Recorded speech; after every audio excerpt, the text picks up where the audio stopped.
Today's show is brought to you by Audible. Audible is offering our listeners a free audiobook with a 30-day trial membership. Just go to audibletrial.com/finishthefight and browse the unmatched selection of audio programs. Download a title free and start listening. It's that easy. Go to audibletrial.com/finishthefight. This is Spartan 117. Anyone hear me? Over. Isolate that signal. Master Chief, you mind telling me what you're doing on that ship? Sir, finishing this fight.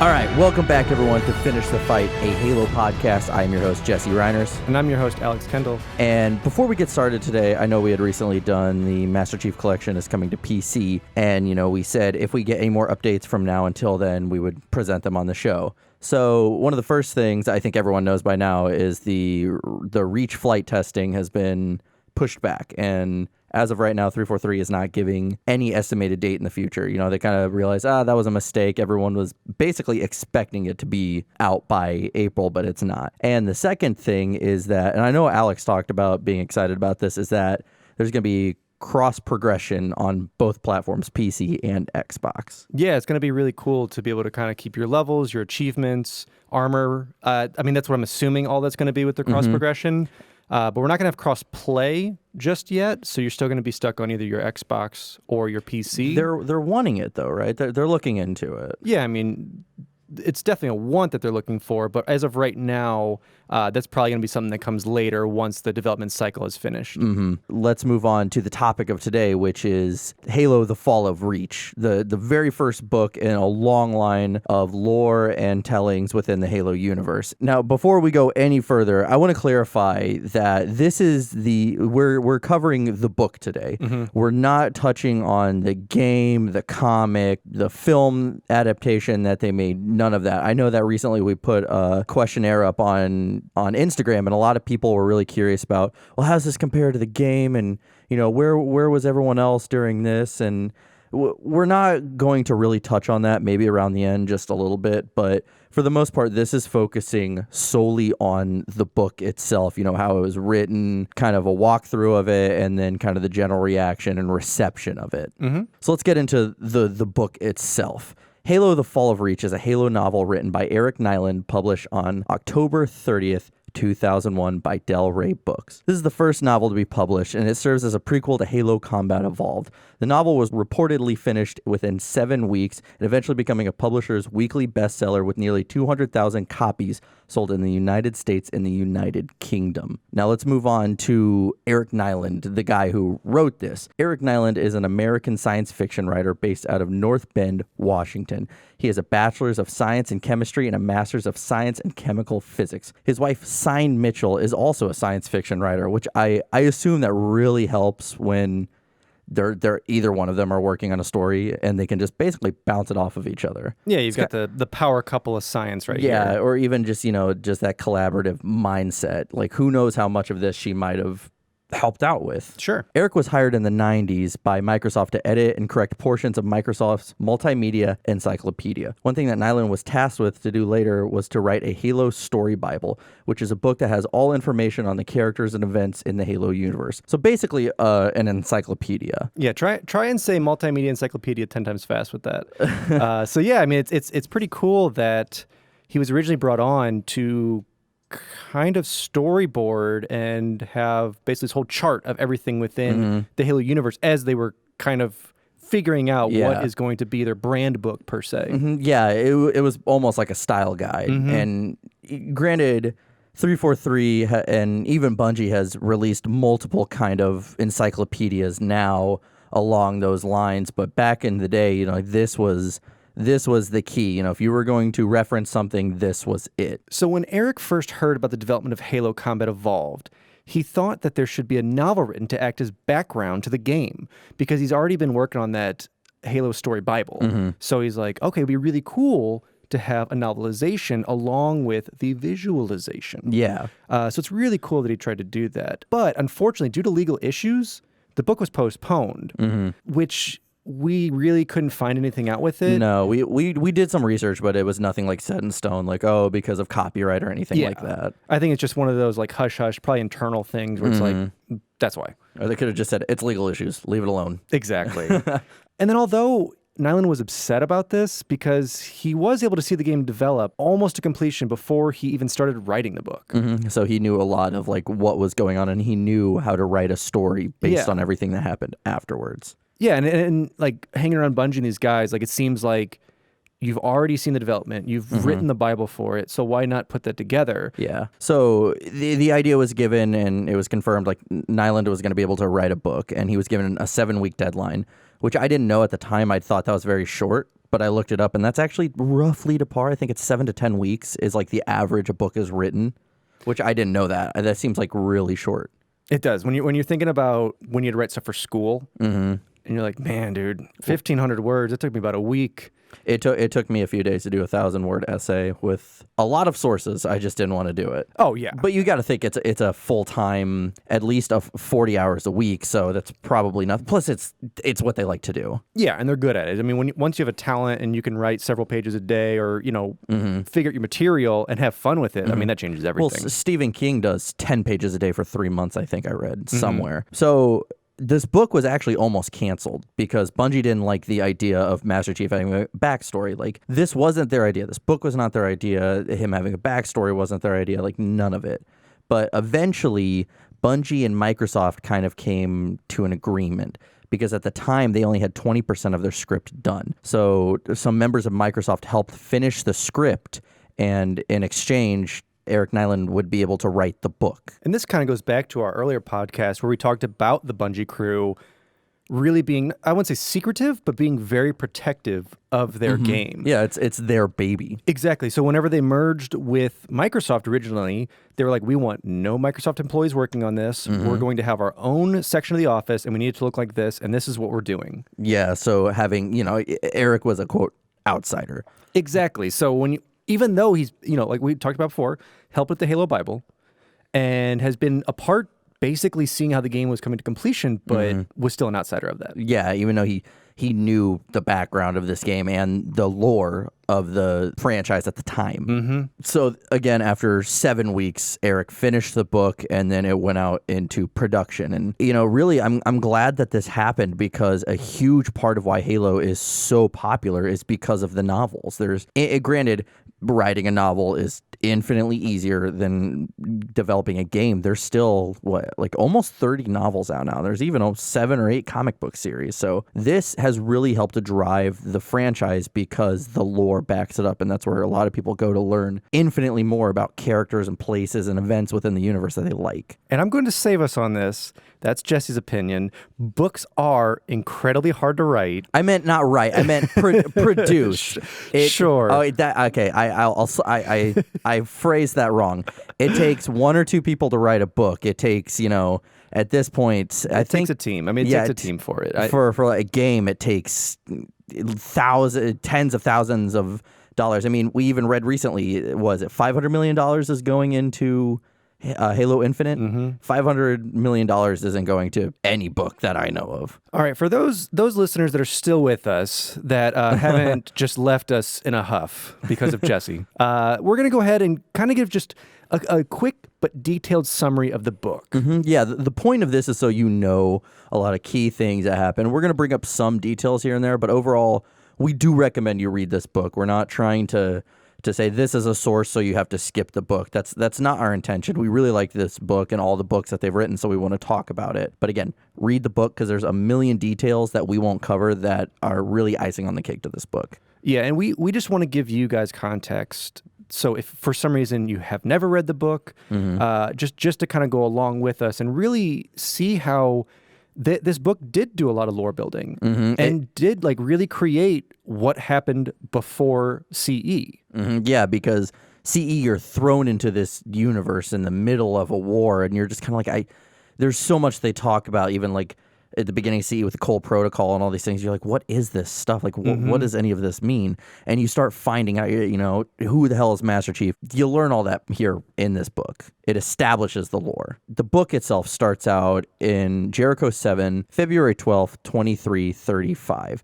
And we first see the Spartans. We see them interacting together. They're getting ready to engage with a Covenant on a ground assault, which is, it starts out pretty good already. Like, it starts out in the midst of a battle. Yeah, it's one of those great prologues that's kind of a future premonition one that's already diving you halfway through the book and giving you a battle that they don't take into account within the book itself, but just gives you this cool, raw, awesome battle and shows you that there wasn't just 117. Yeah, it shows you how they work together, how at one point they're taking out thousands of grunts, which a small squad of Marines couldn't do, but a handful of Spartans can do pretty easily. So during the battle, they learn that there's also a battle going on in space between the Covenant and the UNSC, and they have to fall back because they're losing the battle. So we kind of learn that with ground battles, Spartans always win. But when it comes to space battles, Spartans have no part of that, and that's where the UNSC really is lacking, and so they almost always lose. So thus they have to pull back and they have to leave Jericho 7. But something I really like is that Master Chief, says, can I watch this glassing? Because we learn that that's what the Covenant are getting ready to do. Once they take over a planet, they glass it.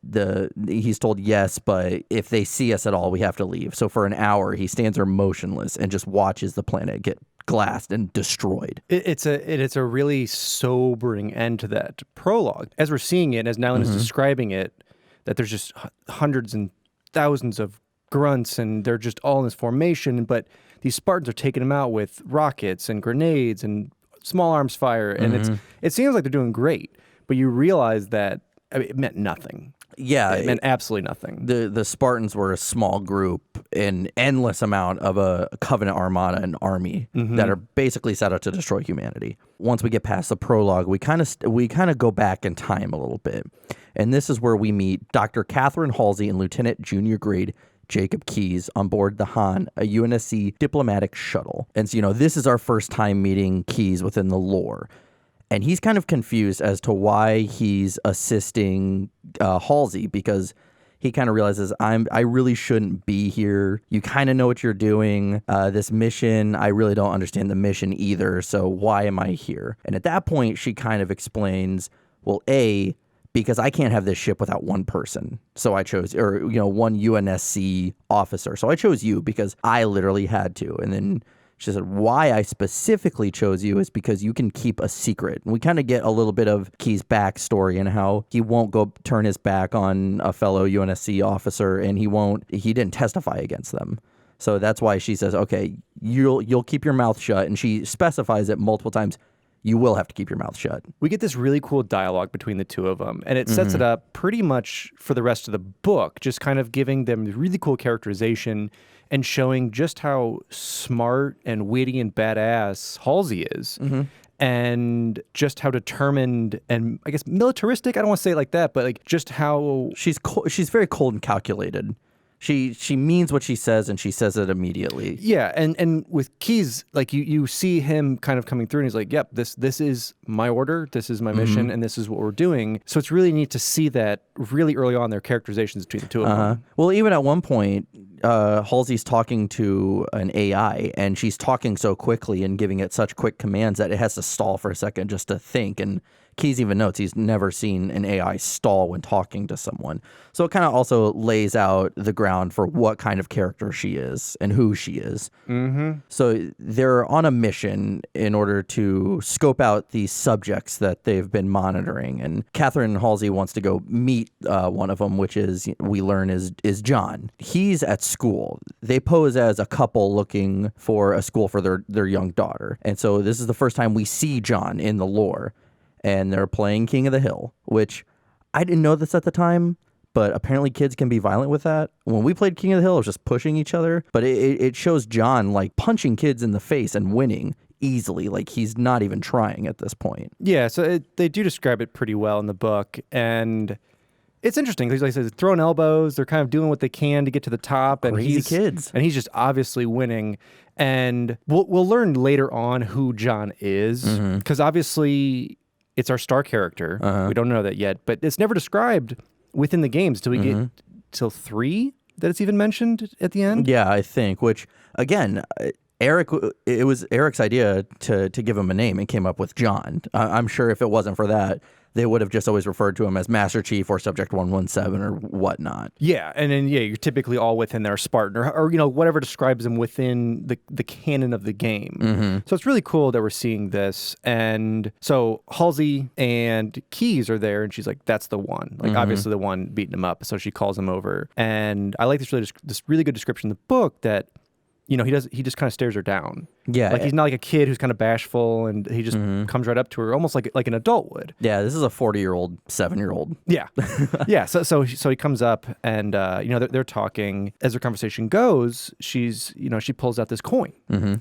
And she talks about, hey, this was, an ancient currency. And she sees him eyeing it, and she's like, the way he's eyeing it is not like, anyone else. It's kind of like hungry and wanting it. Yeah. And so she's playing a game. She's like, you like games? He's like, oh, I love games, but I'm not allowed in any of them, like, because they play. He wins. He's too good. He's too good. He's too, not big, but he's just too aggressive. And he's athletic. He's athletic. And he's built for this. Exactly. So she's like, okay, let's play a game. He's super excited to play this.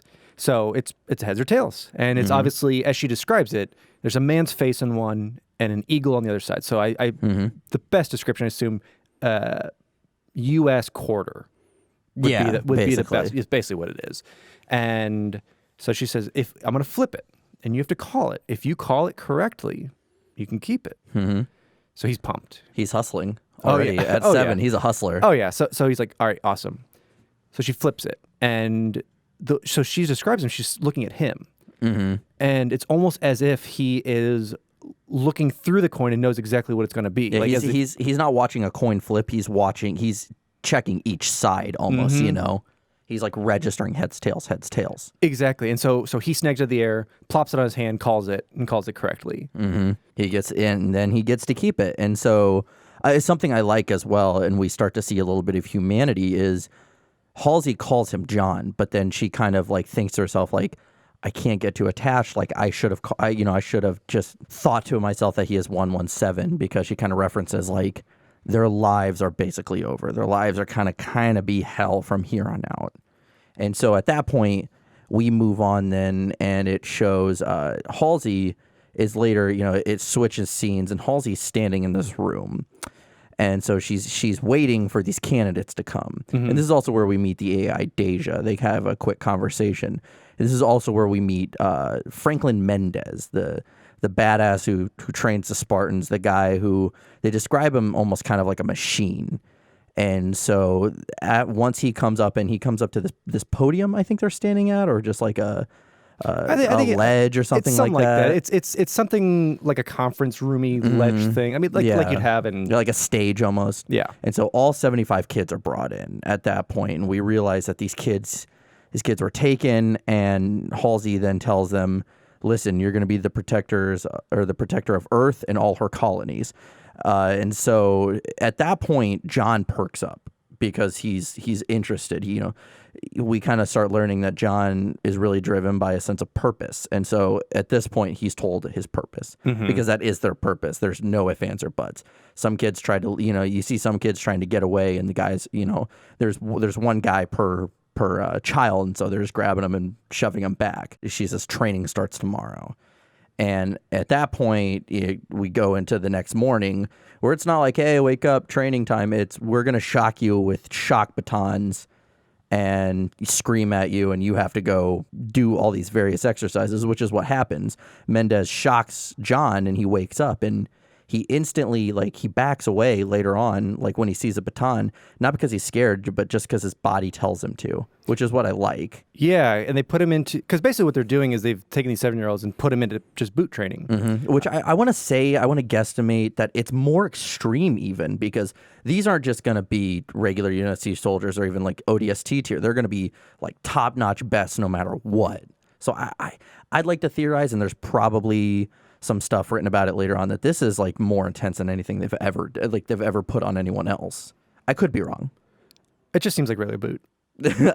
True. Okay, maybe. No, it is. I mean, the way they describe it, it's definitely more, but it's like your typical boot camp. I mean, it's push-ups, sit-ups, all these different things, and basically it's pushing that team mentality as they go about it. So it's like, if you come in last, or if you stop doing this, run some laps, double what you have to do. You're doing 100 push-ups, can't do it, run some laps, do 200 push-ups. Yeah, which is what the first thing they have to do is they go outside and they start doing this workout.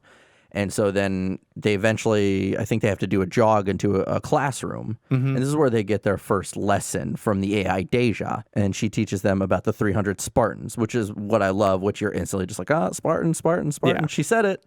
And, they learn about how they fought off it was the Persian Empire, correct? I'm no historian. Sure. We're going to go I think with that. so. Sorry to anyone if we're wrong, but that's what we're going with right now. But yeah, and so instantly it's showing them that team mentality and how there's strength in even small numbers, and how if you work together, you can oppose 10 times the odds, which is literally what we see in the prologue. So, yeah, we've already seen kind of their Spartanness of it, and it's really cool that I really like the way that Nylund describes this and puts it in there with Deja, is that they're getting basically school lessons with like a hidden undertone for each of them. It's almost like the Mr. Miyagi effect. It's like wax on, wax off. It's like, oh shit, you're teaching me how to fight. Yeah, and what's great too is it's not just like the Spartan thing. They're also being taught calculus and maths and like they're also geniuses. You find out like they're not just great soldiers. They're teaching them like college level stuff very early on. So they're smarter than you and I. In our mid-20s, by the time they're like 14 or something, which we learn later on. Also, disclaimer: they're smarter than Jesse. Jesse's not talking for me. No, they are. No, they are. It's cool because basically these are 75 handpicked, kind of max stat characters, if you want to put it that way. Like they've already maxed them out at level and age 14, and are pushing them through this. Yeah, by the time they're 14, they're maxed out. But so after this lesson, they're told they get to go to the quote playground, and so John's excited. That's a lie. The playground is a 2-mile run to an obstacle course, basically. And so they're divided. Everyone's divided into teams of 3. And so Mendez tells them, listen, first team to ring that bell gets a big meal, which is like turkey and gravy and mashed potatoes and like ice cream, like pretty good stuff. Everything you dream of as like a kid. Yeah, exactly. Even an adult. I was pretty hungry after reading that. And so John meets Kelly and Sam, and he's kind of like, these two are just going to slow me down. So we instantly see you're supposed to win as a team, and John's instantly just like not thinking about that. So he's a hothead. And so it starts, John's the first one to ring the bell, shows up to Mendez, says, I rung it, and Mendez is like, yep, saw that. Unfortunately, Sam and Kelly were the last ones to ring the bell. So as a whole, their team lost. So they didn't get to eat anything. I think they got like a liter of water. Yeah, they got 2 liters of water. Yeah, like that's it. Or I don't like not eating after 2 hours, so I can't imagine doing full day of physical activity and maybe only eating like crackers, I said, is what they're fed in between, and then only having water. So we get to the next day, wash, rinse, repeat. We get our morning workout, we get our lesson. We go back to the obstacle course, and it's a little different, and we're back in the same teams, which Kelly and Sam are not thrilled about. But John says, listen, we're gonna do this as a team this time. So this is also where we learn about Kelly's kind of unique strength, which is she's quick. She's the fastest one there. And so they use that to their advantage, and they go through this obstacle course together, and they win as a team. And so instantly Mendez kind of notes that, like instantly, like, okay, this kid's learning quick, and not only he's learning, he's adapting. So he went from being just this hothead solo guy to leading his team through. And one thing I really liked they wrote in was that, so whenever they started getting together as a team, Kelly was the first one there to this kind of elevator or raising thing. You basically it was like a basket and a rope. Yeah. And so another team's trying to get in, and so John and Sam like barge in, throw them off, like, no, we're going. And what I also like was it wasn't like he was first the day before, now he's first again. I think they placed second or third. Yeah. They weren't the first team there, but they still finished as a team. Yeah, and they weren't they were nowhere near last. And so at that point, we start seeing the teamwork really come together within the Spartans, something that's going to be implemented with them for years and years to come. We kind of fast forward a little bit, and we see all the candidates getting dropped off in the forest, basically. And Mendez tells him, listen, you're all going to get a piece of a map. And you're all going to have to find a certain point into where we're going to pick you up. And the last person to get there has to walk back. And I'm assuming it's miles and miles back. And so once they get dropped off, you kind of see them all group, and you kind of see John's leadership skills really start to come out because he knows everyone's looking to him for the plan. So I can't remember. It's X amount of miles of a hike that they have to do in order to this rally point. And they're all instantly worried, like, who's going to be the last one to go? Because clearly they said that. And John insists, like, no one's getting left behind. If anyone gets left behind, it's me. I don't care. And so, again, we're seeing those leadership skills really come out. As they're making their way to this rally point, they discover a pelican with 3 men. It's 3, correct? Yes, it's 3 or 4, but it's a small group of men who aren't in their uniform. Have it's just insignia, and they're just like there by the pelican, smoking, playing cards, other stuff. So what henchmen do. Yeah, exactly. So your basic henchman style. And I mean, they've been trained to see fellow soldiers and to notify and see like insignia and what's their rank. It's like fellow soldiers, civilians, and enemies. And they can't. They're like, these aren't fellow soldiers, so that's what they know. Yeah, and so they're like, well, what did they do? Like they're panicking. Did they take out Mendez's men? Are these the people who are supposed to be there? Well, I like that they say, did they kill Mendez? And I think John says, no one can kill Mendez. Yeah. So instantly we already also see how the Spartans look up to Mendez, even though he's crazy brutal with them. But it's just like, so it's almost like it is Stockholm syndrome. Like they're kidnapped and get their asses beat, and then they're like, Mendez is awesome. Doesn't he shock you with batons? Well, I think by this point too, it's been like you said, it's been since they were 7 up until now. So it's before 14. We'll get into that in a little bit. So it's before the age of 14. I think it's a little bit before. So probably 12, 13 maybe. Yeah. But yeah, I mean, you see that their commanding officer, they have the respect. And I mean, it's kind of almost looking up to a parent and thinking of them not as another human being, but as a parent. Yeah. Like they don't have their own life. So I think that's kind of like he could never die. Yeah, that's what they said. He could never be killed. Yeah, he's the greatest out there.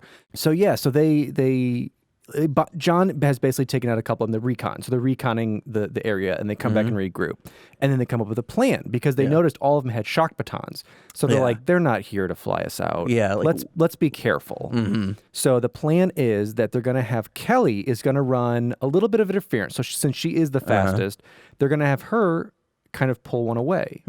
And another one, was it Sam? Or was it another? Sam was the one that pretended. Okay, Sam pretends he gets his leg broken. Yeah, so Sam pretends his leg is broken. He's kind of along the chain of the trap. He's the bait, basically. He's the bait. So they have Kelly go out, and she's getting down towards the pelican, and the guy's like, "Oh, it's only one. This is going to be easy." Yeah, and she's pulls out a shock baton. Like he's ready to go. Yeah, and so she's like, "Oh, well, I forgot something back here. Hold on 1 second." So she sprints off. And immediately the dude chases her down. Well, I like also John says, like, John goes for her, but he's like, me or this guy aren't going to be able to catch her. Yeah. Like, she's a 13-year-old girl, and this grown man, which I'm assuming has some military training, still can't catch this little girl because she's so freaking quick. Yeah. So you have them come out, and then I believe then Sam is kind of like wailing and like complaining about his leg. So then this guy's coming up to him, and he's like, oh, it's going to be an easy one, too. It was right here.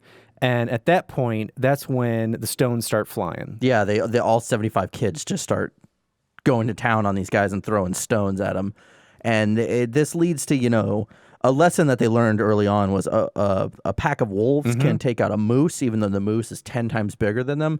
And so this is kind of, we already see that foreshadowing come to light of they are the wolf pack taking out the moose, per se. Once this is all said and done, we also see that John really cares about his team because he's upset that one of these guys was going to hurt them. So he kicks him in the side of the head, I believe, while he's down, or something like that. Like something that would hurt from a very athletic teenager. And so John makes his way onto the Pelican, and he calls the AI Deja, and he says, yeah, I love this. You need to teach me how to fly this thing. She's like, well, I can't do that, but I can just autopilot you guys home. And John, again, with these leadership skills, we see John be he's the last one to get onto the Pelican. He makes sure everyone else is on, then he gets on, and they fly home together, all 75 of them, as a team. So afterwards, he's in the principal's office. You know, he's in Mendez's office, and Mendez is sitting there reading the report of what happens, and you can tell he's kind of upset. And Halsey is there too, and he says, "Why did you attack these guys? Like, what the hell?" And they didn't identify themselves, and they attacked us. Like, we were defending ourselves, and we were doing the mission you told us to do. And so he's kind of, I think that's exactly the answer he wanted to hear.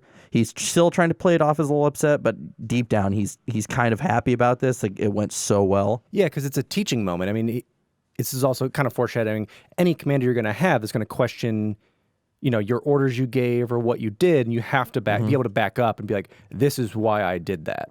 And so then he asks Halsey, what are we going to do with him? She says, make him leader.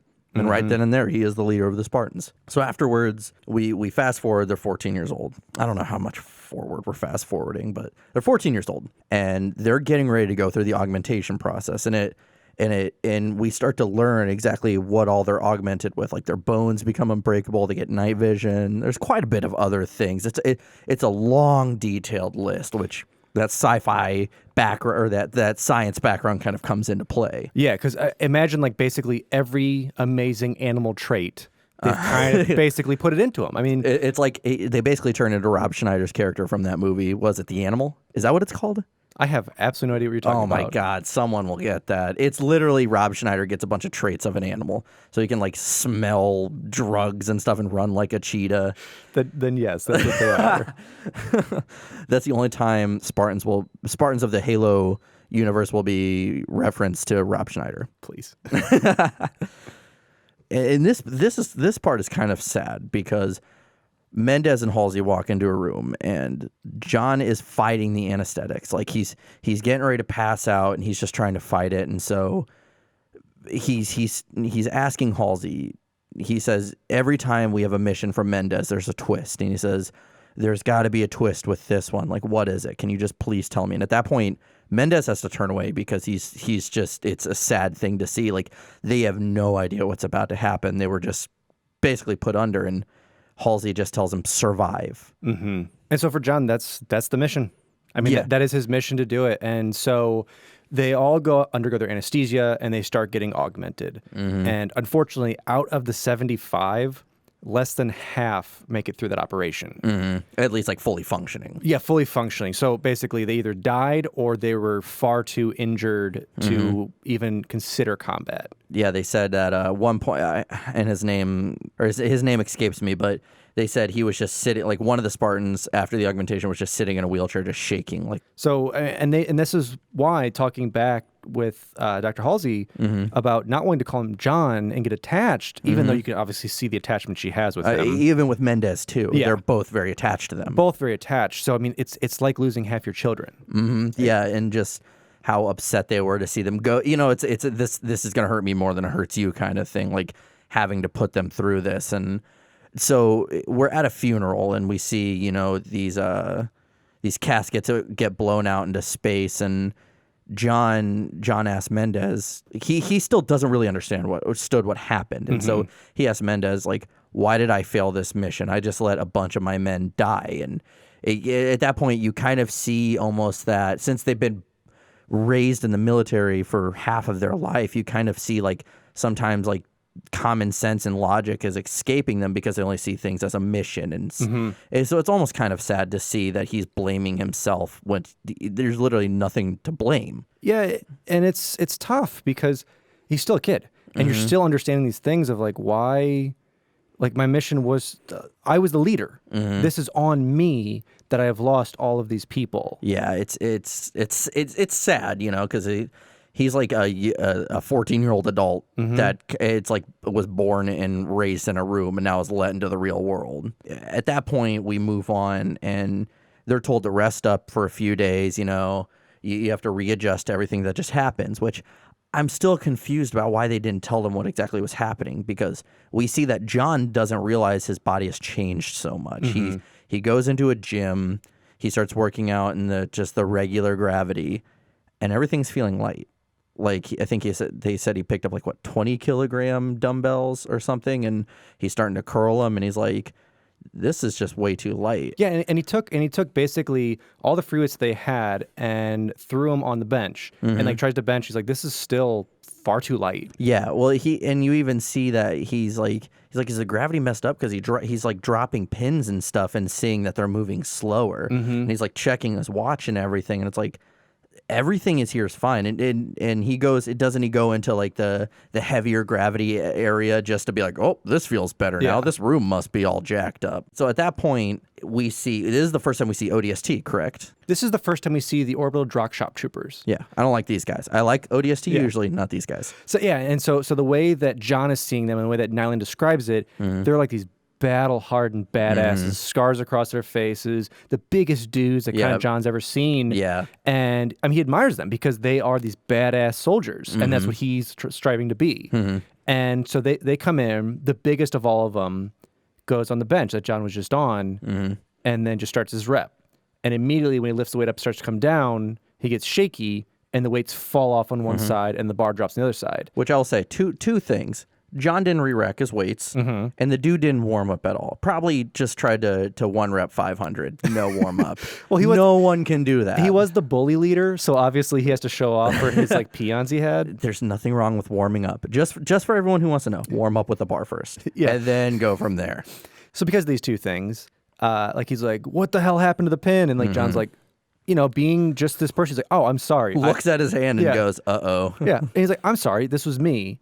And then the guy's like, you know, I'm going to basically make you eat those words type thing. And then you're going to learn your lesson about not re-racking your weight. Yeah. Which is actually, Yeah. And so then this is where we start to get into John's inner monologue, which we'll have throughout the book, which is like, okay, so these are friendlies. Like these are fellow soldiers, but they are a threat now. Yeah. And he's like, it's really, and they're above me in commanding officer. And they're that conflict with inside, like, oh God, what do I do? Yeah, and we'll see that throughout the book. Whenever things happen with either the Spartans or fellow soldiers, it's like he has to kind of do this tier list. So when they start just giving those verbal warnings, he's like, no, they're still friendlies. There is a threat, but they're still friendlies.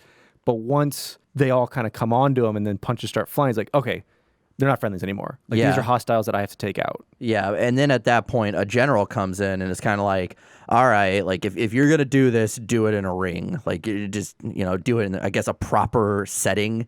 And so John's instantly like, cool, hell yeah, got a mission. Like I now know in my head, a ranking officer told me to do this.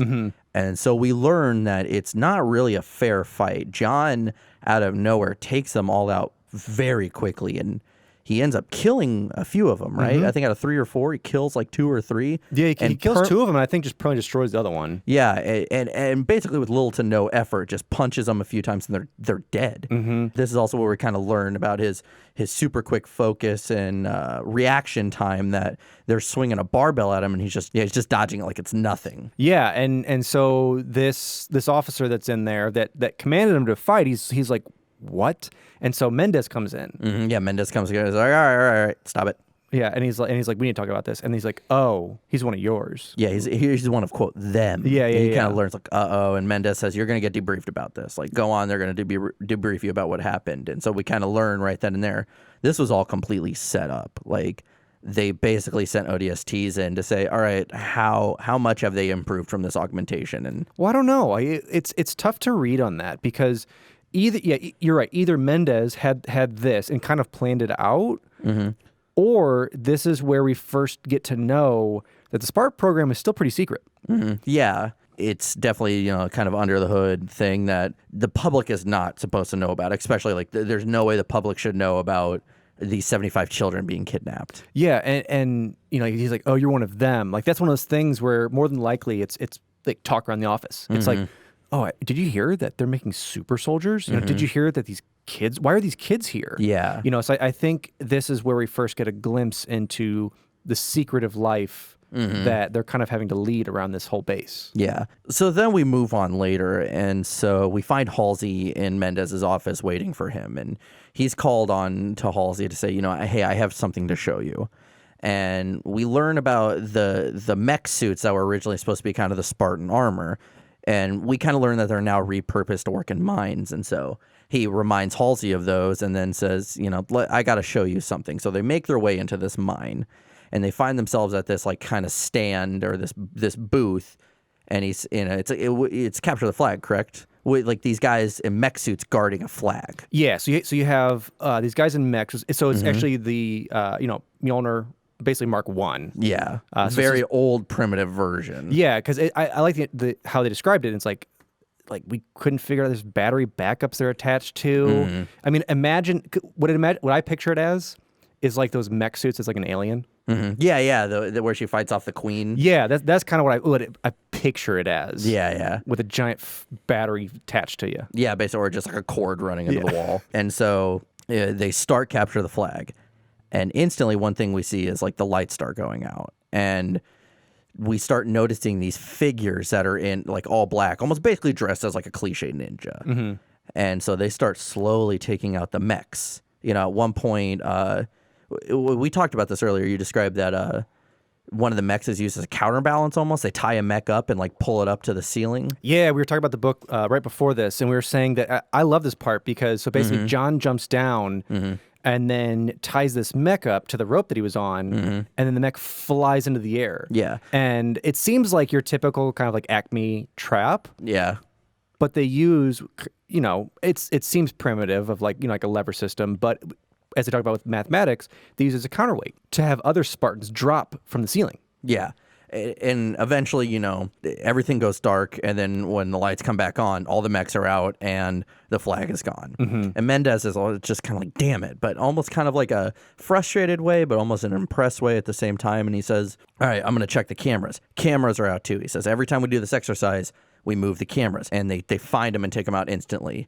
And it was something I love. He says, I don't know where they got those outfits.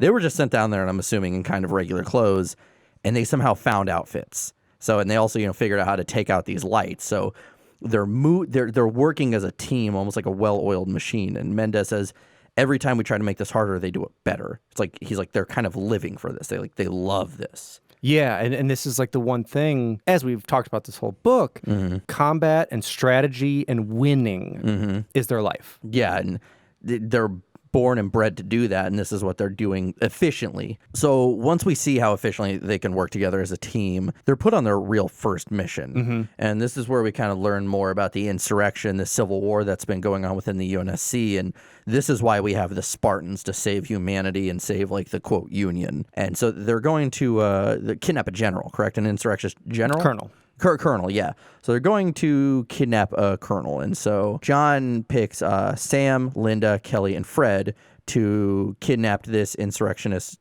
colonel. And they have to take him alive, correct? That's like the main goal. Yeah, so that's for the thing. Interrogation. Exactly. And it's tough for John because it's always been eliminate the enemy. So this is one of their first missions where it's like, we need him captured and alive. Yeah. So when he puts his team together, he picks all of them. One, because the authors pretty much put them together as friends already, but it just so happens that like Linda, Kelly, Fred, and Sam all have traits that John needs for this mission. Yeah, this is where we start to learn like Linda is an expert marksman. Sam is just a walking tank. They describe him as like a head taller than Chief, so he's probably pushing 8 foot. Yeah. 7.5, 8 foot. Fred's a master with a knife, and as we know, Kelly is the fastest Spartan, which puts her as the fastest human being alive. Yeah, so it's basically, your perfect team to get in, get out. Dream team. It is the dream team. It's, putting them together. Yeah. And so once how do they get to this? It's an insurrection colony, right? That's in an asteroid field. So they're in the Eridanus asteroid belt, which they don't say it, but I believe it's close to where John was, because he was on Eridanus too. Yeah. So I believe it was kind of around that same area.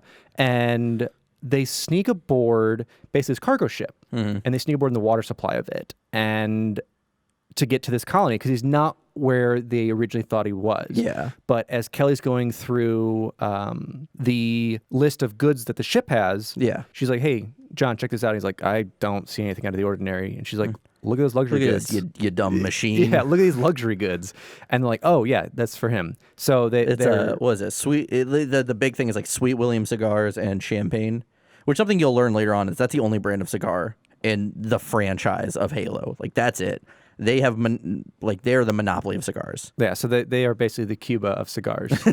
And so they notice this, and they make their way to this asteroid belt. And they don... So they have this kind of like the ninja clothes they stole, but they have this kind of skin tight black. Yeah, it's kind of like a very primitive, like sneaky set of armor. You know, it's Yeah. not Mjolnir, but it's just their armor at the time. Yeah, and it can like help deflect knife blows and stuff like that. And so then they end up donning the coveralls from the crew that's working on the asteroid belt. Yeah, they go in disguise. Yeah, they go in disguise. And so they're making their way to this guy's place. He's basically like, think of it as also like a cliche. He's like in the penthouse. He's like, of this hotel or tower. Yeah, he's at this, I guess best way to describe it is it's like a working tower where his office / penthouse / just room that I guess you'd have on a mining It's colony. like cliche supervillain lair kind of thing, where it's like out in the open. Yeah, and I think it helps us like dehumanize them. Like, oh, they're like these villains. Yeah, and- because they make them out as like terrorists. You know, that's what they are, like domestic terror. And domestic, I mean within like the UNSC. Yeah, so it's this insurrection that's happening. So they make their way in, and you kind of see all the different traits and their thinking patterns of like cracking the elevator and taking everybody out with one small burst. Yeah. And making their way in. And so... Which we also start seeing them, you know, like they're very quick to just kill humans. You know, they're like 14 or 15 at this time, and they're just no ifs, ands, or buts, just killing people. Like their first mission.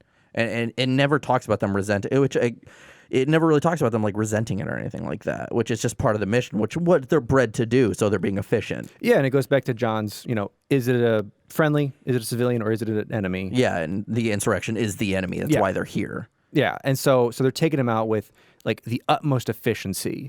And so we end up getting to the top of the tower, and I believe they're leaning in through the window.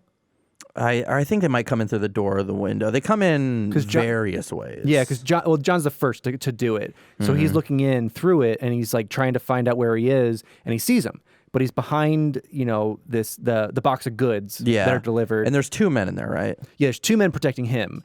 And so, you know, he's like trying to line up the shot for them, but he's in the way. And so while he's doing this, he gets wounded. He gets shot in the ribs, correct? Yeah, and it was something we learned very on is John is very quick to just push aside pain, which I think they're probably something they were bred to do specifically, just ignore the pain until later. Yeah, and if those augments probably help too. Yeah. And so he gets hit, but then the others take him out with quick efficiency.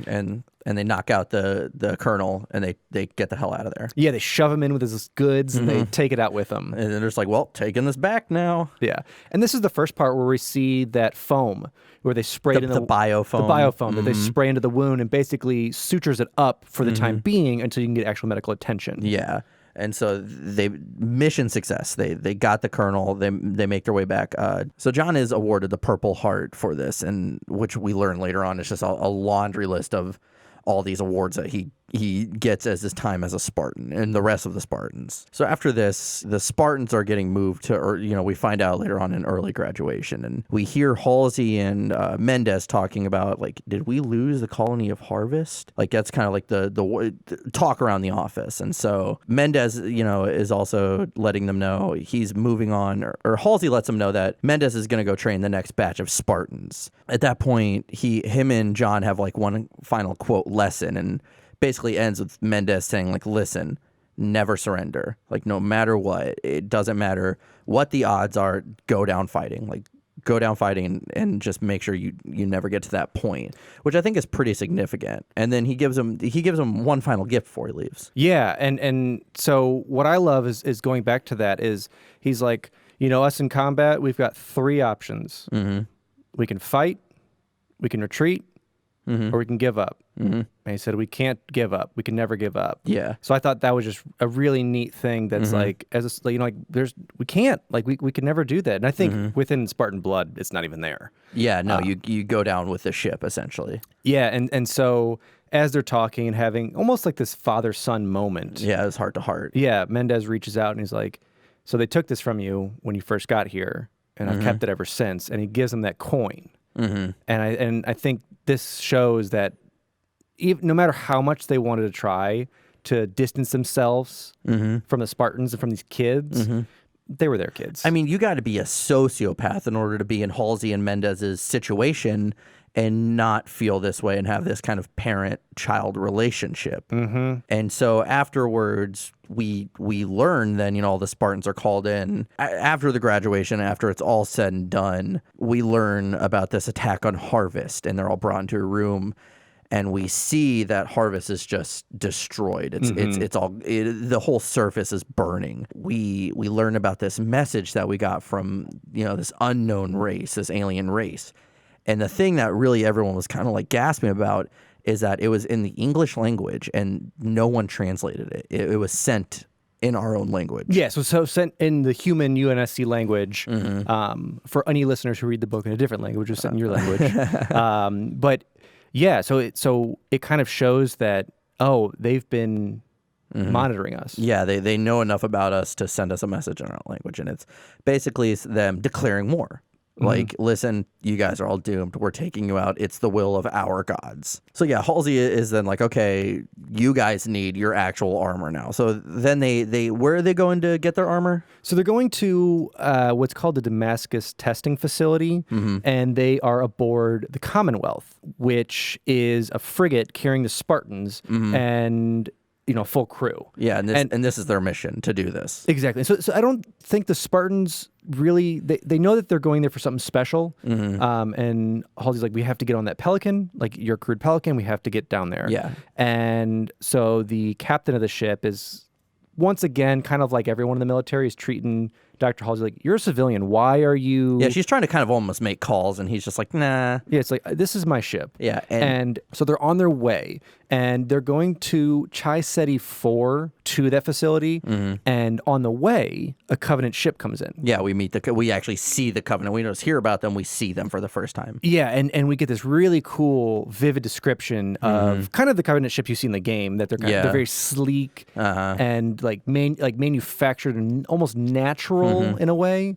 And at that point, we go through a battle with them, and we learn that UNSC ships are nothing compared to a one-on-one battle is nothing. No, because we learned that the Covenant ships have a full body shield on the ship itself, and that any small arms fire, rockets, anything that we have just deflects off of it, kind of like you would with an elite's armor power, like with an SMG. Yeah. And the one thing we did figure out is that the MAC gun, the magnetic acceleration cannon, that it can actually knock their shields down. Yeah, and even get a little bit of a hole in there. And so that's what happens. A hole, they are able to kind of disable the ship a bit by... They slow it down a little bit. They slow it down and put a hole through it.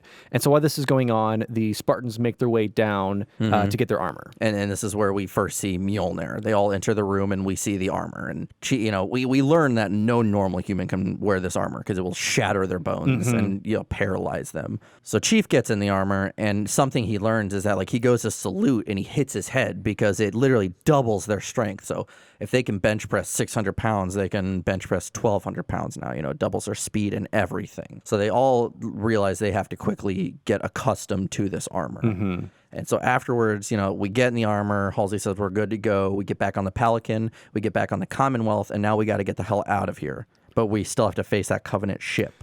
Yeah, the ship, even though, we bore a hole all the way through the ship with that MAC cannon, but the Commonwealth has sustained so much damage that the Spartans realize we have to go on that ship and take it out. Otherwise, none of us are getting out of here. Spartans don't like being on a ship anyways because they can't do anything on a ship. So John says, listen, let's just blow it from the inside out. And that's basically the mission. They leave the ship and they make their way into that hole. But I like how they describe shields as almost they're like slippery because he lands on the ship and he's like slipping. Trying to get a grip and he can't. Yeah, it's because of the shields. But it's Kelly, John, and Sam all make their way into the ship. And this is the first time we see any Covenant in which is a jackal. Yeah. And so they fight their way through jackals. And they make their way to kind of the core of the ship, right? Yeah, to kind of a center point that they can kind of get through because they're kind of wheeling their way through where the explosion happened because it went all the way through, like jumping over areas. And it seems that they, to their knowledge, have killed pretty much everyone inside. Yeah, they're pretty good to go. And so they've brought a nuke, and that's what they're going to do is they're going to let off a nuke. But unfortunately, for our friend Sam here, he was hit with one of the plasma pistols that one of the jackals have and has pierced his armor. Yeah, and he can't leave the ship. He'll die in space. Yeah, and so it's such a sad scene because they're getting ready to leave and Johnny Kelly like, let's go. And he's like, so about that. Yeah, John basically is like, you stay here. And Kelly's confused and Sam's like, yeah, I know. Like Sam already knew he was going to have to stay and detonate the nuke. Yeah, and that's why I love being able to like hear John's inner monologue because he's like, he has to stay. Like, there's nothing we can do. Yeah, well, we learn earlier on that we didn't mention this, that John learns a lesson from Mendez is like there's a difference between wasting lives and spending lives.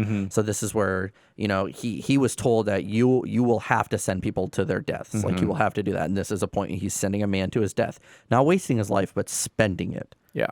And so it sucks, but they have to get out of there, and the ship is destroyed. And at this point, we learn, okay, yes, we can kill them, we can defeat the Covenant, but at a high cost. You know, one of the lives of the Spartans. Yeah. Just to destroy a For ship. one Covenant ship. Yeah, and that's not the par, but it's still, you just see what has to happen sometime. And so whenever John and Kelly left, Sam just had time on his hands. You know what you can do with time on your hands? What can you do with time on your hands? You can listen to a book on Audible.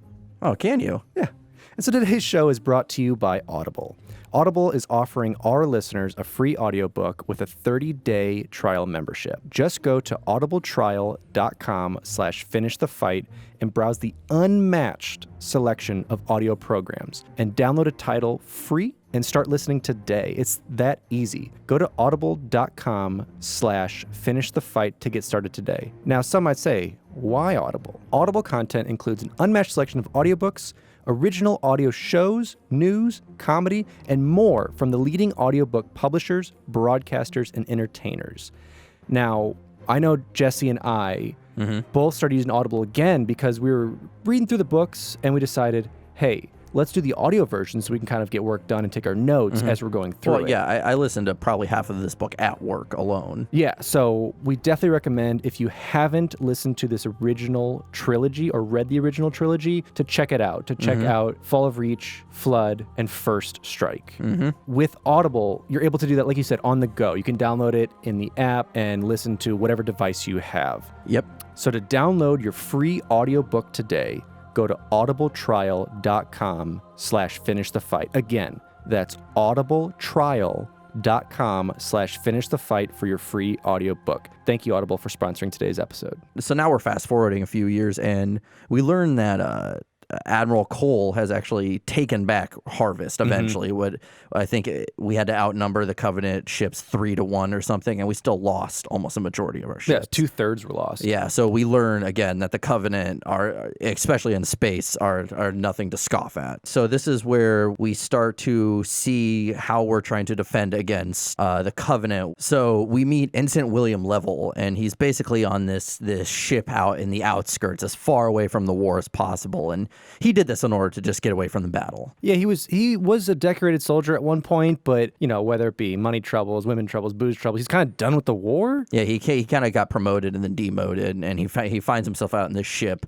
where he's just like, I want to stay safe. And yeah, because he made sure that he's like, I want really nothing to do with this. I'm going to an outer system where the Covenant has never been seen or heard of.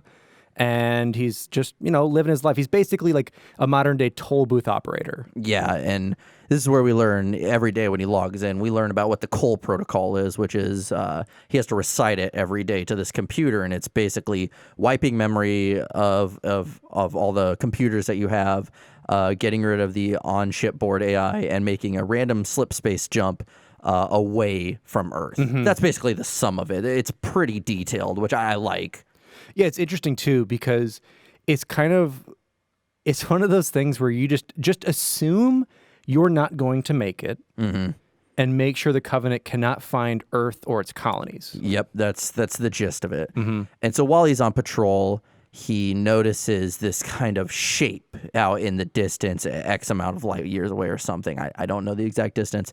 And so he thinks, should I report this? But then he kind of thinks to himself, no, because like it's probably nothing, and then I'll get in trouble for making a report out of nothing. So he moves on from it. He's like, whatever. I'm gonna send in a report that there's this little thing, but I'm just gonna play it off. So later on, we meet Keyes again, and he's the commander of the Iroquois. And something specific is that this ship doesn't have an AI, which I guess is pretty unusual. But it's late in the war, so they don't have really the manpower for that, or they don't have the resources for that. And he sees this report, and he references a different report about how little objects in space can actually be, or this object in space can actually be multiple little objects that make it look like one big one.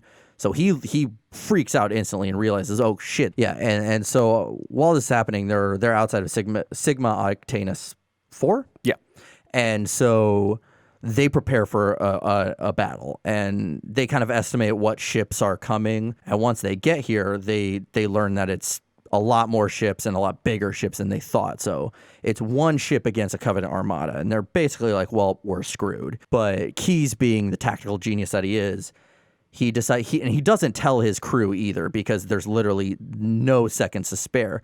He does this maneuver to take out almost all of the ships, and part of it is, having missiles that are shot at the Iroquois, and he guides them towards other Covenant ships, breaking down their shields. And it's later called the Keyes Loop. And I will say it's really hard to explain. You can look this up, which I recommend you do, or read the book, because the Keyes Loop is a series of maneuvers you have to do to take out multiple Covenant ships, and it's tricky.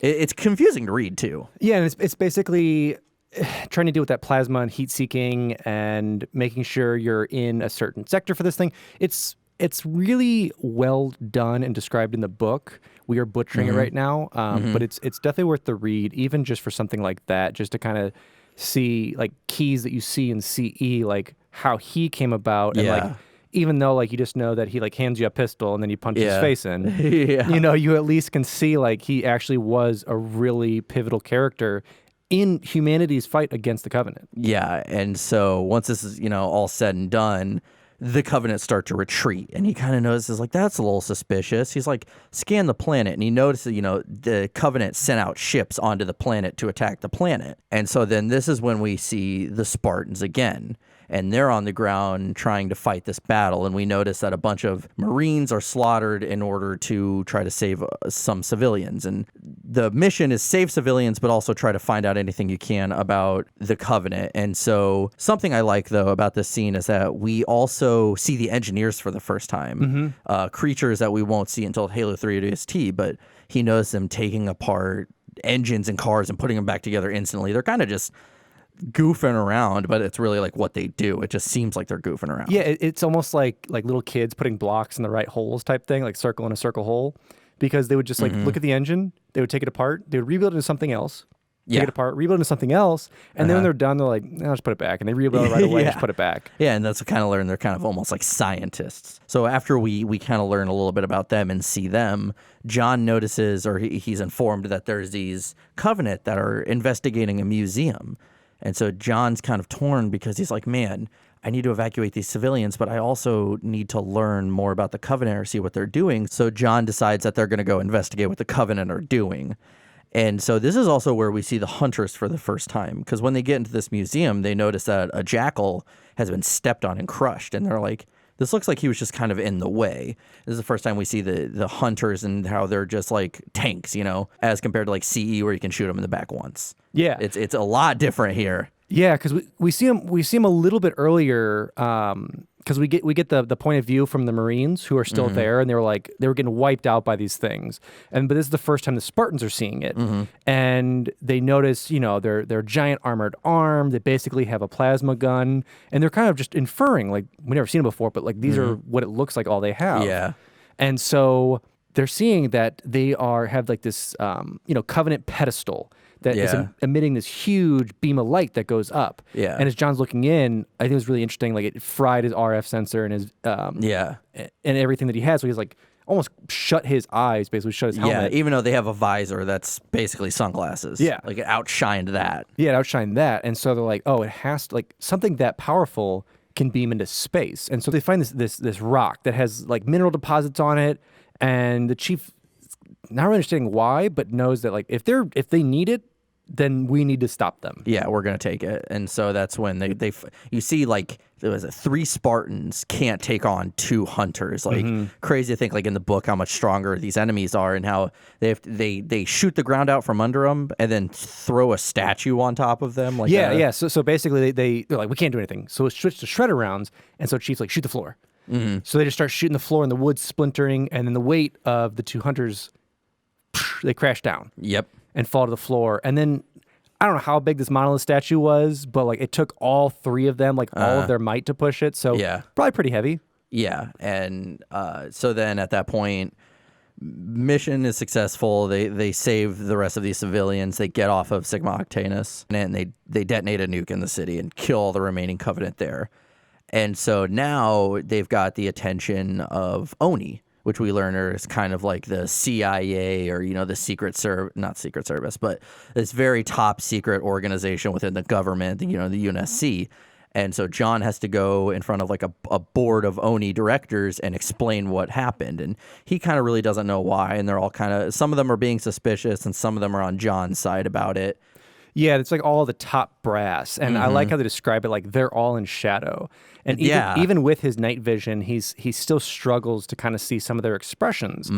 And this is the very, not stereotypical, but this is kind of your, hey, we're kind of just in it for the money type thing. It's kind of like the same council that's in Mass Effect, where they're just kind of in it for their own pride. I never played Mass Effect. Well, they're just in it for their own pride and making sure that like their own interests are taken at hand. Yeah, that's really what even as the Covenant's wiping out humanity, there's people who are still greedy and want like the top things. So when they're questioning like, why did you blow up that city? Like we could have learned so much more from the Covenant. And that was their biggest argument was, you're there to learn. Like, you're there to bring us stuff to learn, and you just destroyed everything that was there. And so he's having to explain that.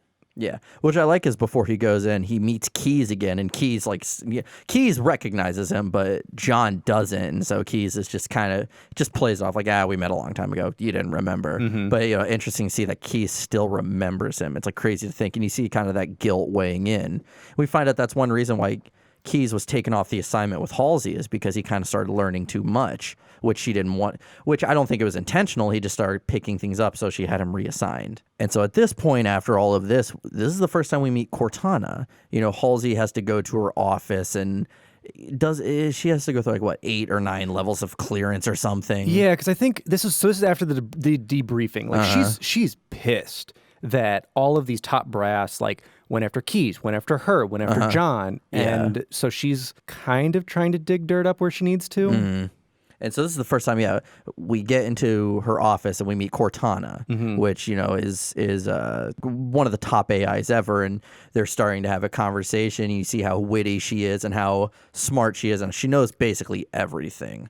And so they start getting the discussion of, okay, what Spartan, you're going to get paired with a Spartan. What Spartan are you going to get paired with? And so she makes a decision of John, which we notice that Halsey is almost like a little reluctant about. And, but she says, hey, you let me pick. And they kind of say, John's not the smartest or the strongest, but he is the luckiest. Like, he has the best record, and he gets out alive and almost unscathed no matter what. Yeah. Yeah, I thought it was great. So we meet Cortana, a.k.a. AI Halsey. Yeah. So we learned that Halsey needed an AI that was a smart AI, quote unquote, one that could learn. Because a lot of the other ones are kind of like the AIs we have now. The unfortunate Cortana. Well, they're called like quote dumb AIs, but that's just because they have like one direct thing they need to know they have about. one thing that they do. I mean, it's kind of like what we have now. So she creates Cortana out of a clone of her own brain. And I think she tried it several times, and it's a very risky thing, and a couple of the brains died and one lived. And so Cortana, even though not quote-unquote knowing John, she knows John. Yeah. And so she says, this is the Spartan I want to be paired with. And so at this point, we now know that the Spartans have a mission that they need to go capture a Covenant prophet, but in order to do so, they need their next step of their armor. Yeah, because they learned that, because they talked about, all right, we have warrior classes, we have like this scientist class. Yeah, they start learning more about them. Yeah, and so they're like, there must be a leader class. And so as they kind of learn from bits and pieces from various fights and communications and things like that there is this leader class called a prophet. And so they're like, we need to capture one of those, and that will hopefully help us turn the tide of this war, or if anything, allow us to establish peace. Yeah, so they're getting their new armor, which they find out they have shields now. That was reverse engineering from Covenant technology, which took like 25 years or 27 years of war to do that, which I think is so crazy and realistic. Like, this is all we know after 27 years, which really isn't much. Yeah, because they've basically just adapted what the Jackals had, but are now able to put it on their body. And so then Chief also, this is where he meets Cortana. He learns like, okay, you're going to be paired with an AI now. And I like when they talk about when Cortana is like put in his head, it's like this cool sensation and then like a quick pain. And then it's like, it's not like in his ears. It's like she's in his mind because she's like neurally connected with him. Yeah, because with the improvements of the armor, they basically this neural network throughout it so that these AIs could be inserted and go through that. And like you said, be like, I think that they're like a 2 millisecond response time. Like it's absolutely insane. Yeah. And so we learn that in order for this to work and for like the Oni to back it and whatnot in the UNSC, Chief and Cortana have to go through this test basically. And to see if she actually improves him and improves his fighting and knowing what's going on within a battle. So they have to go up against, at first you think it's just some ODST. Like they get ready to start, Cortana's talking to him and he takes them out, but then she's wondering like why he didn't kill them. But, because his orders were to just, quote, like take them out, not kill them. Neutralize. Even though he basically disabled them. Forever. They're not walking after that. Yeah, and this is where we see Chief back on the playground. Mm-hmm. Yeah. Which is really cool. He recognizes, oh shit, this is home. Yeah. And then they have to go against it's a helicopter, correct? Yeah, so basically it was originally the test was just to test the armor, reflexes, and things like that. But now, like they're having missiles launched at them and mines and grenades, and it's and they have to ring a bell, like the first one. But it's a long scene of them working together in order to do this. And if I'm correct, he like slaps a missile or something. Yeah, so he's like, all we can do, like, let me know when the missile's going to impact, and I can deflect it. And she's like, why are you doing that? He's like, I can't outrun it. And I can't defend against it. This is our best shot of living through this. Yeah, and so they complete the mission. Halsey thinks they're going to die while this happens, and they barely make it out alive. His shields are almost down to E, empty multiple times throughout, and he does make it out alive. And so after this, we kind of see that Cortana's pissed about all this, and she goes into. We also find out what kind of like she's a hacker. She can go in and she's wiring funds to brothels and so the guy from Ackerson. So from Ackerson, because Ackerson, and this goes back to the politics of it. He also had a defense fund that he wanted funding for, and unfortunately his failed, and the Spartans, which was his long shot, is succeeding. So he's like, I need to have them fail so I can get my money. Yeah, and it once again goes to that weird human greed. Even though after these 27 years you're getting slaughtered, you're still like, well, I need my money. Yeah, he wants to be on top, not the Spartans, which we see they succeed. And so at this point, Cortana starts, wiring monies to brothels, and that way his wife will see, and she gets him reassigned on the front line, basically. It makes it seem like he did all these steps that can't be undone easily. This is where Cortana starts, she wants to learn more about the Spartans. And of course, she's going through all this firewall that she shouldn't be able to crack, but she is. And this is where she horrifically learns about the Spartans, and this is where we learn how their bodies, they had flash clones replace them. So basically, all these families, these 75 families that lost their children, they thought, or that we think, actually were replaced by clones that were just basically made to die anyways. This is the first time we learn about it, and she just kind of put it behind. She's like, this sucks, but I have a mission to do. Yeah, and that gets back to kind of the AI-ness of it, because I think there's still a bit of that Halsey in her, which is like, oh, I've actually learned of the horrors of this and like what it went through. And she's like, but if it does help, like it sucks, but we got to do it. We had to do it. Put our heads down and just forget it happened. So now we move on to the Spartans. We're at Reach. Keyes gets the Pillar of Autumn. Yeah. So after Keyes' battle and his ship's all torn, well, this is also going back just a little bit with Halsey and Cortana talking about, well, we need a ship. Oh, yeah. And they're like, well, and Cortana's like, well, we have the Pillar of Autumn. It's outdated. It's, it's undergunned.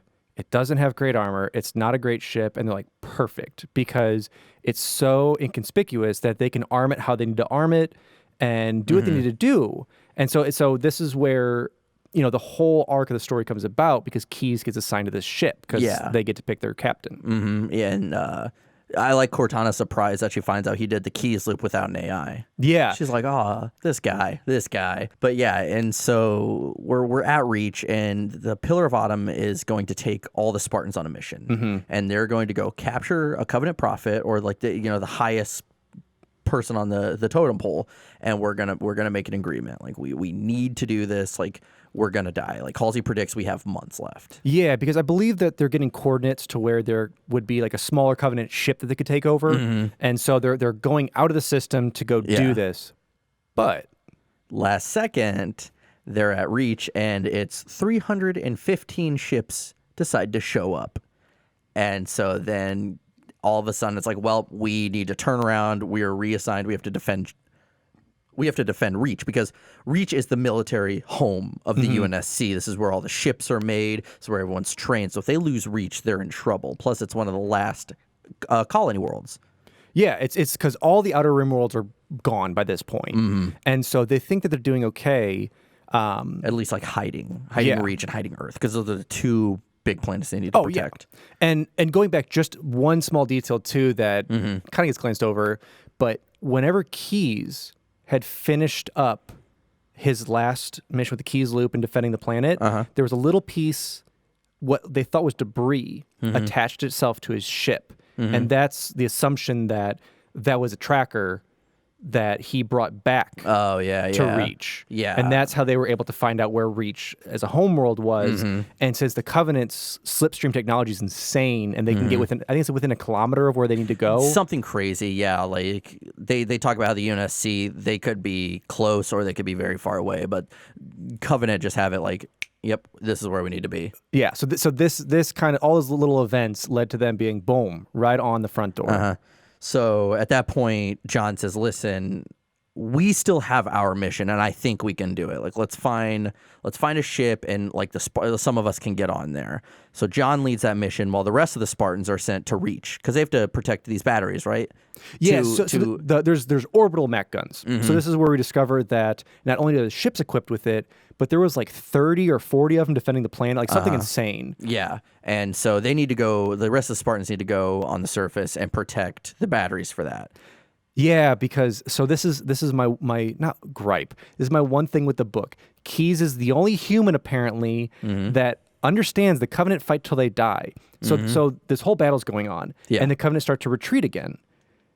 And this is when everyone's like, "Oh, we won!" And Keyes is like, "Wait a minute, this happened like a year ago. Let's look closer to the planet." And they put on their little binoculars, like, "Oh, there's Covenant dropships in the North and South Pole." So that's when the Spartans have to go down and defend the batteries and help defend the planet. Yeah, and it's John, Linda, and James. And James helped them fight the hunters earlier. So he's already like a little battle damaged. So their mission aside, they still have to go on to, they have to find this ship, the Circumference, and they have to do the Cole Protocol, because it's got information on there, like they need to take it out. Yeah, it's one ship that didn't fully blow up, but it's out of commission, and so they're like, you need to get on it, because if the Covenant discovers Earth, like we're kind of screwed here, but if they discover Earth, like we are really screwed. And so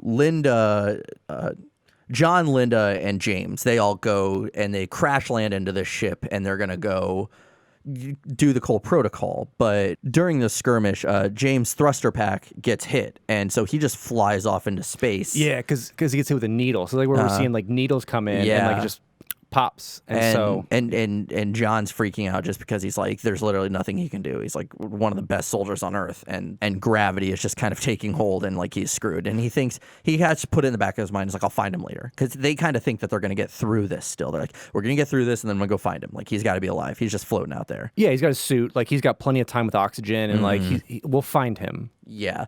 And so then throughout the skirmish, they do the Cole Protocol, but then Linda gets hit.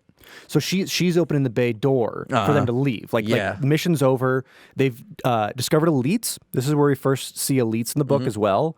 And before they leave, John gets into a skirmish with one. And realizes that the elites are taller than him. The strength is matched even in his suit. And he's actually worried because like they're kind of on par with him. Yeah, he's like, this isn't a grunt or a jackal. Like, this is a guy that can take me hand to hand. Yeah, so he ends up defeating him, and then he gets to the ship, and he starts to take off in the Pelican so they can leave. They've done it. They're leaving, and so Linda's opening the bay door, and Chief's like, behind you, and so she takes a plasma bolt to the back, and then just starts getting annihilated. Yeah, and so they take her and they put her in like cryo almost, right? Because they think they can revive her. Yeah, so he's able to recover her, but she's clinically dead, is what they say. Yeah, I also forgot to mention that this is where we meet we see some Marines on there, and two specifically that we know. Yeah, it's two familiar names. If you've played the game franchise at this point, you know who they are. It's Sergeant Johnson, and it is Private Jenkins. And I like how, Sergeant Johnson's always kind of portrayed as a badass, but then it's like Chief yelling at them like, hey, shoot like this. Don't shoot like that, you idiots. Yeah, it's crazy to see. Like, they're like, he's trying to tell them to focus fire, and like they're freaking out because they're like the last surviving ones. They were stuck in a room, I believe, that he forced the door open. And so this kind of goes back. He's helping them out, and then this is back to the point where we see Linda, unfortunately, because everyone else is on the ship, and so she stayed to open the door to run to the ship. And, and then she died, and so we're back on the Pillar of Autumn now, and Reach is being overrun, and everyone on the Autumn is saying, listen, your Spartans are dead. And Chief's like, can I go? Like, I need to leave. I need to get on there. And Keyes is just like, no, we're getting the hell out of here. Yeah, everyone on the ground is screwed. Like just they're dead. Yeah, Reach is gone. We're screwed. Let's get the hell out of here. We're doing Cole Protocol, random jump. We're getting out of here. And so at that point, it's up to Cortana as the ship's AI to make the random jump. And this is where things start going back to Sigma Octanus. Is that it? Yeah. So this is back when we were on Sigma Octanus, because this goes back to that rock. Yeah. That they discovered, and what it actually was alien symbols they discovered in there, almost like Egyptian hieroglyphics. Yeah. Or anything that the Aztecs had. And so Cortana's like panning through them, and she's super fascinated with them, and she interprets them to be a star chart. Yeah, and so she's kind of like, like this is kind of similar, and so she references it and goes, okay, this is still away from Earth. I'm gonna make this leap. I'm gonna take this jump, and she doesn't really tell anyone else. So at this point, and I didn't realize when they make these random jumps, it's like a few weeks, and people have to go into cryo. Yeah, and so everyone goes into cryo for this jump, and so I think it's like a few hours out, Keyes gets woken up again, and they're like, okay, listen, we're getting ready to be back in normal space. And at this point, Reach is gone. They've been in slip space for a few weeks. And now we're finding ourselves connecting to Combat Evolved. We get out of slip space, and Keyes says, what am I looking at? Or even before that, he says the famous line, Cortana, all I need to know is, did we lose them? And she says, I think we both know the answer to that. And that's when we realize, this data crystal that was on Sigma Octanus is actually is a map. Yeah, it's a map and star chart, which we assume is to the Halo rings. Yeah, and that's why the Covenant wanted it so bad, and we find out in the game that's what their whole religion is about, is offing themselves, basically. And so that was it. That was the fall of Reach. Yeah, there you go. And this was the book that started it all. It gave us a backstory to Cortana, to Keyes, to Halsey, to all the Spartans, to why we came out of this random jump in the middle of Halo CE to start it off. Yeah, like why we had this really cool Star Wars sequence to start the game. Yeah. And like, oh, there's a Halo, go do that. And like because now it really gives sense to that. And for me, it humanizes a lot of the characters. Yeah, we do learn that Chief isn't a machine. He's a guy, because you can assume that all up until the very end of the game when he takes off his helmet. Yeah. And so it's all said and done. And for the most part, for the reception of this book, a lot of people liked it. I sold 200,000 copies. It was well received. For the most part, there was a few people that said, this was kind of generic. But for me, I like a lot of sci-fi stuff. I'm not a big book guy, but a lot of stories, I think a lot of little things they did were pretty unique. Yeah. And for me too, like sci-fi, I read a bunch of different fantasy and sci-fi stuff. It's a very saturated market. A lot of people get into it. You're like, I have an idea to do this, write it, publish it, boom. Hopefully someone buys it. And obviously this was attached with a pretty big name to it. But it was great. I mean, Gene Park over from Games Critic stated that it exceeded expectations for being intelligently written and well-paced story with enough imagination to improve on the OG Halo mythos. Yeah, and as I said, like we some parts we didn't talk about a lot of detail of, some parts we did talk a lot of detail, but I mean, this is about what, an 11-hour, if you were to listen to it, it's about 11-hour audiobook. About 11-hour audiobook. And it's every second is pretty good. It's not that repetitive. They go into a lot of details that are interesting because you're learning about this universe.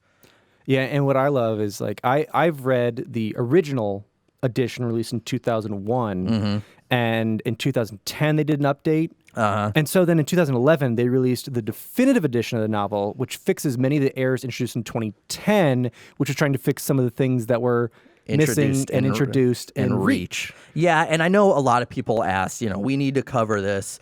We will be doing a whole episode because this story about Reach, it has comic book series, it has a movie, and, it has retcons that were introduced in Halo Reach. And, the fact that this book has been released 3 different times now. We will be doing a whole episode probably after we do an episode about the game Halo Reach. We're going to do one final wrap up about everything in Reach, what was retconned and whatnot. And I know, as I said, a lot of people wanted us to talk about it, but we're pretty far into the episode right now. And so we will be doing a whole episode about that. That way we're not doing a small 15 or 20 minute segment. We can do an hour and a half about talking about it. For sure.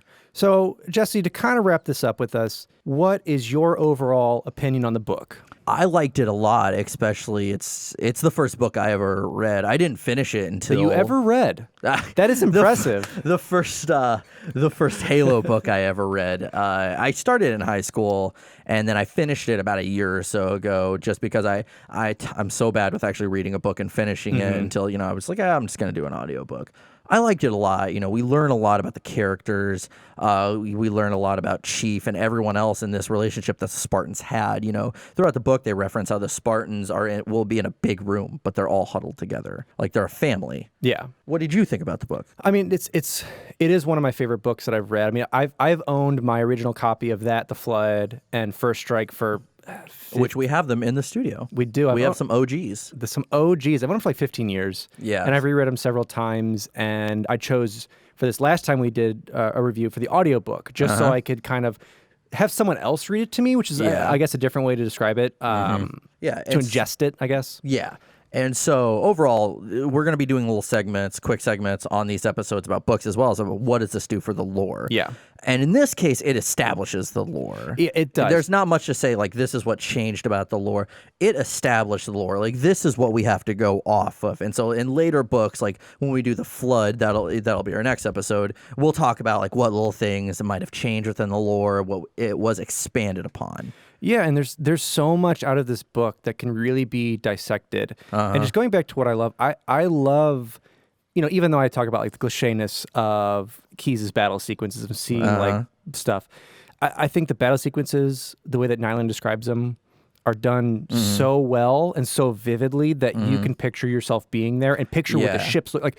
Because sure, you have the games to visualize what the ships are, but what about the various other Covenant ships you don't see? Yeah, yeah. And for him to be able to describe that and to describe these feelings they have is really neat. And one bit of trivia that I really like. So right at the beginning of the book, when we're meeting John for the first time, says he's not allowed to play Griffball anymore. Oh, yeah. Griffball was introduced Yeah, into so here. we're introduced. And for those you don't know, Bernie Burns, who helped create Red vs. Blue and Rooster Teeth, and Gavin Free, who's an employee of that, and he's also part of the Slow-Mo guys, like they created the multiplayer game of it within the Halo franchise, now an established game type. See, I didn't know that they had made Griffball. That's great because that's one of the most popular game types, at least especially for Reach era. I can't remember off the top of my head if they had it in 4. They have it in 5, and it was a big deal when they brought it back to 5. That's crazy though. So John and Rooster Teeth invented Griffball. The more you know. But yeah, so that was Halo: The Fall of Reach. Stay tuned because eventually we will be doing an episode all about the retcons, the comics, the additional versions of this book, everything. But it was a great read. I had listened to it once about a few months ago, then once again to do this episode.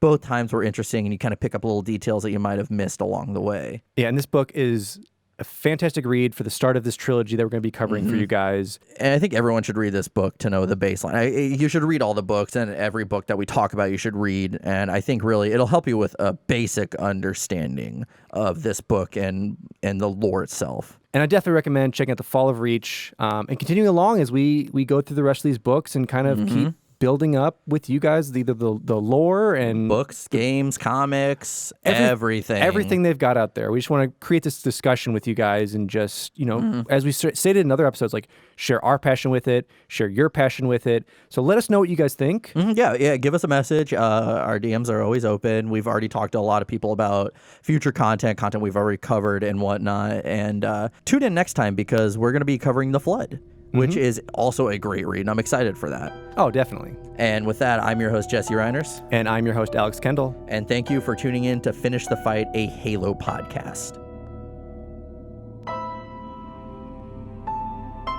Halo. It's finished. No, I think we're just getting started.